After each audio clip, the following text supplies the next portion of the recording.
Halo, selamat pagi semuanya. Assalamualaikum warahmatullahi wabarakatuh.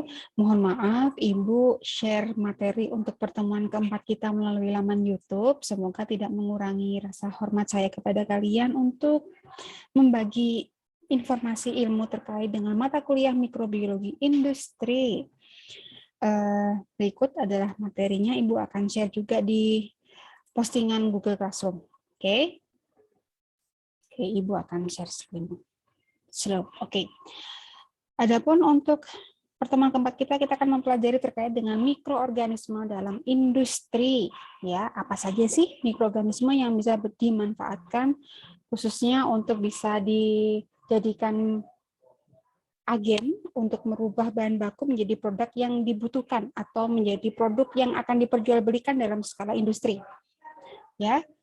Adapun di sini banyak mikroorganisme yang telah dimanfaatkan dalam produk utamanya di fermentasi. Ingat minggu lalu yang Ibu jelaskan bahwa untuk kegiatan yang berhubungan dengan mikroorganisme merubah dari bahan baku menjadi produk tidak jauh dari proses fermentasi. Dalam fermentasi umumnya kultur campuran yang diperoleh dari bahan baku ataupun lingkungan. Bahkan sering tidak teridentifikasi, ya. Umumnya seperti ini. Terkadang di beberapa daerah ya dengan kearifan lokalnya menggunakan entah itu starter dari bawah daun jati atau menggunakan bahan-bahan tertentu yang dipercaya dia nih kalau dimasukkan ke dalam beras, lama-kelamaan berasnya akan menjadi bubur dan baunya menjadi enak, rasanya menjadi gurih dan sebagainya. Nah, itu merupakan salah satu contoh kultur yang kita tidak tahu jenisnya apa, ya. Makanya disebut dengan tidak teridentifikasi, bahkan juga mungkin saja itu merupakan kumpulan dari berbagai jenis spesies mikroorganisme, maka disebut dengan kultur campuran. Mikroba yang sering digunakan untuk fermentasi umumnya ada 3, yaitu ada bakteri dan anggota jamur yaitu khamir dan kapang. Ya, sebenarnya untuk mikroorganisme sendiri ada 3 jenis ya, ada bakteri, ada jamur dan juga ada virus. Tapi kalau virus sepertinya memang untuk saat ini tidak digunakan untuk proses fermentasi. Ya, walaupun salah satu jenis mikroorganisme atau bahkan yang berukuran nano ini bisa dimanfaatkan untuk menghasilkan vaksin untuk saat ini. Ya. Oke, ini adalah beberapa contoh produk dan mikroba yang digunakan untuk menghasilkan produk. Contohnya di sini adalah roti beer wine yang dihasilkan oleh mikroba Saccharomyces cerevisiae yang merupakan golongan dari khamir atau bagian dari jamur yang tergolong khamir yang berupa sel tunggal. Ada yogurt, kefir, probiotik dihasilkan oleh bakteri asam laktat. Ya, bakteri asam laktat itu adalah nama kelompok. Kemudian masih banyak lagi jenis-jenis spesies yang lebih detail yang fungsinya bisa menghasilkan yogurt, kefir, dan probiotik.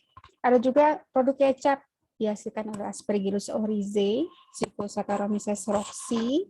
Ada tempe menggunakan jamur sejenis kapang, ya, yang dia termasuk bersel banyak dan umumnya bisa terlihat dengan kasat mata, ya, hifa-hifanya ya berwarna putih seperti kapas yang berasal dari Rhizopus dan masih banyak varian-varian Rhizopus lainnya, makanya disingkat SP. Ada tape ya atau singkong yang difermentasi yang awalnya dia keras, kemudian dia diberi ragi, akhirnya dia menjadi melunak ya oleh Hansenula dan Saccharomyces. Asam cuka oleh Acetobacter aceti merupakan bakteri, asam sitrat Aspergillus niger, asam laktat bakteri asam laktat, asam glutamat Corynebacterium glutamicum, lisin Brevibacterium lactofermentum, dan penisilin Penicillium chrysogenum. Penisilin ini dihasilkan oleh jamur ya. Oke, untuk yang pertama, bagaimana kita bisa menghasilkan suatu bakteri, ya, maka disebut dengan teknologi produksi bakteri. Teknologi produksi bakteri pada dasarnya adalah menghasilkan sel-sel bakteri, ya, seperti produksi protein sel tunggal. Namun bahan dasarnya adalah sel bakteri. Jadi sel bakteri menghasilkan bakteri. Apakah industri seperti ini ada? Ada. Contohnya adalah dalam menghasilkan starter, ya, dalam menghasilkan beberapa bakteri yang memang difungsikan untuk penelitian. Medium yang digunakan adalah medium yang dapat digunakan untuk pertumbuhan bakteri, namun diusahakan yang murah. apalagi yang mudah dijangkau. Murah di sini dalam tanda kutip ya, artinya yang memang bisa setidaknya mengurangi jumlah biaya produksi pada skala industri besar. Bukan murah seperti 2.000-an cukup. Ya, kalau misalkan belinya sedikit, it's okay lah ya. Tapi kalau untuk ranah industri besar, maka yang dikatakan murah dalam hal ini adalah masih bisa mencapai keuntungan.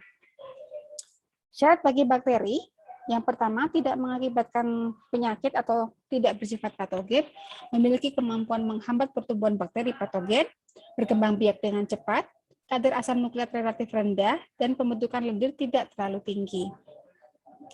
Ya, untuk starter bakteri, nah bagaimana starter atau pertama kali dimulainya untuk persiapan pertumbuhan bakteri, yaitu pertama kita harus mengenal dulu apa itu starter. Starter itu adalah kumpulan mikroorganisme yang diaktifkan untuk tujuan mengaktifkan proses fermentasi. Jadi di awal tidak langsung dari jumlah yang banyak, misalkan begini, kita mau menghasilkan hasil kecap misalkan 5.000 liter. Apakah langsung dari bakteri sepersekian banyak persen untuk menjadikan 5.000 liter? Tidak, kita perlu starter dulu. Ya, kita hidupkan dulu. Biasanya begitu.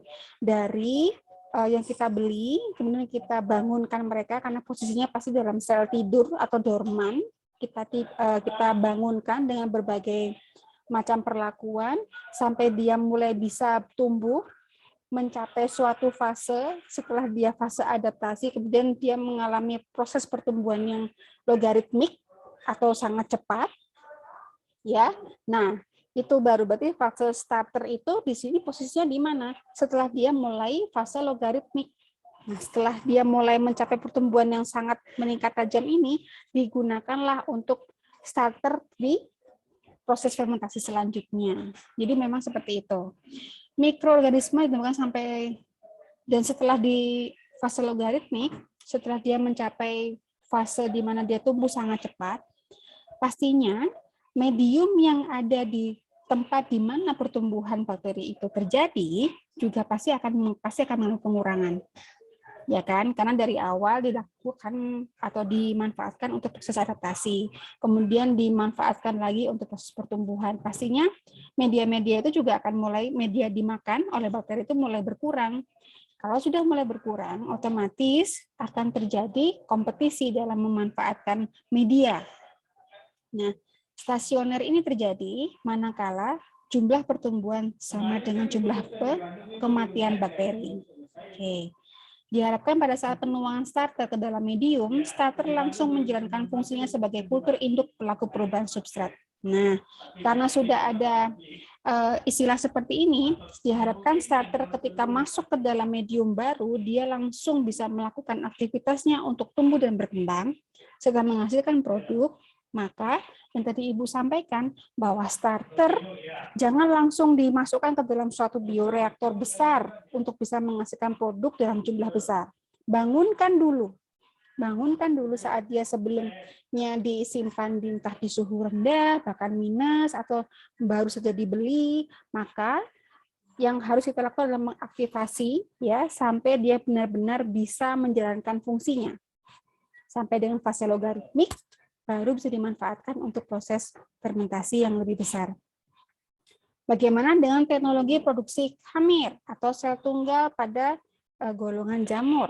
Ya, untuk produksi khamir kita perlu tahu bahwa khamir itu sendiri dibandingkan dengan mikroorganisme lain seperti ganggang, bakteri, kapang atau ya yang satu keluarga dengan khamir yaitu kapang yang juga tergolong jamur, ya. Dia menduduki jumlah kandungan proteinnya 45-55%, ya, sedangkan ganggang atau alge atau bagian dari makhluk hidup mikro yang hidup di perairan laut 47-57%, bakteri sendiri 50-83%, dan untuk kapang ini rentangnya cukup jauh tapi hampir menyerupai khamir yaitu 31-55%. Faktor penentu kadar protein ya dipengaruhi oleh kondisi pertumbuhan, manipulasi genetik, dan spektrum asam amino. Jadi ketika kita akan memproduksi sel khamir, kita juga perlu tahu karena kebutuhan kadar proteinnya seperti tadi ya 45-55%, maka setidaknya kita harus tahu apa yang dibutuhkan oleh kamir tersebut untuk menghasilkan protein. Ingat, protein juga merupakan bagian dari kebutuhan suatu makhluk hidup untuk tumbuh dan berkembang. Ya, di sini juga bagaimana kita meningkatkan protein dari produksi protein sel tunggal misalkan. Peningkatan yields atau peningkatan hasil dari protein sel tunggal, produktivitas dan kualitasnya tergantung pada optimasi faktor-faktor yang berpengaruh selama proses. Strategi untuk meningkatkan produksi PST yang dilakukan dengan rekayasa genetika atau genetic engineering. Jadi memang untuk bisa suatu makhluk hidup mikroorganisme bisa hanya menghasilkan protein sel tunggal saja, maka perlu ada pengotak-afikan material genetik atau DNA atau bahkan RNA dari makhluk hidup itu sendiri untuk hanya menghasilkan protein. Ya. Dan ini dapat diproduksi pula menggunakan mikroorganisme fotosintetik dan non-fotosintetik untuk menghasilkan protein sel tunggal. Contohnya di sini Saccharomyces cerevisiae yang merupakan bagian dari khamir sebagai model produksi PST. Mengapa dia dipakai? Karena pertama, tingginya kadar protein yang bisa dihasilkan, tingginya efisiensi proses, tingginya kecepatan pertumbuhan, ya. Jadi dia juga mudah beradaptasi dengan lingkungan, tidak rewel, mudahnya produksi produk untuk disaring, mudahnya dikeringkan, dan juga Saccharomyces telah terbukti bisa menghasilkan beberapa produk hingga memiliki cita rasa yang disukai oleh konsumen. Bagaimana dengan ragi tape di sini? Ragi tape sebenarnya juga ada yang menggunakan Hansenula dan ada juga yang menggunakan Saccharomyces cerevisiae. Tape itu sendiri mungkin di beberapa tempat ada yang mengatakan menyebut nama puyem ya karena ukurannya besar-besar. Kalau tape ini di daerah Jawa Timur ya, yang merupakan makanan fermentasi dari bahan ubi kayu atau beras ketan dengan bantuan penambahan ragi yang berupa ragi tape.